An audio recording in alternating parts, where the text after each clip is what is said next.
go'aansaday inuu gurigiisa ka guro isla markaana wuxuu raadsaday guri kale si uu nolol kale u abuurto.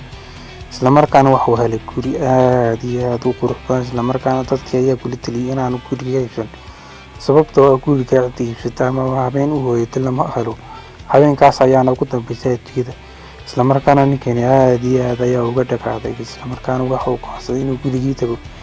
habeenkii si fiican ayaa u socday isla markaana habeenkii labaad ayay wax kastaba isbedeleen waayo waxa dhacay alaabtii oo dhan wala siisbay isla markaana leerka marna wala waqtiinay marna wala jiday albaabadana sidoo kale wala xidhay marna wala furay.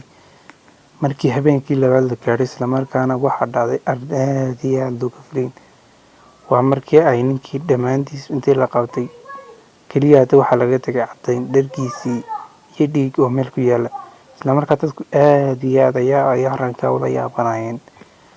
haddii aad xiisanayso sheekadan oo dhammaystiran waxaad ka helaysaa youtube-geena haddaba muuqaalka like naguna soo biir.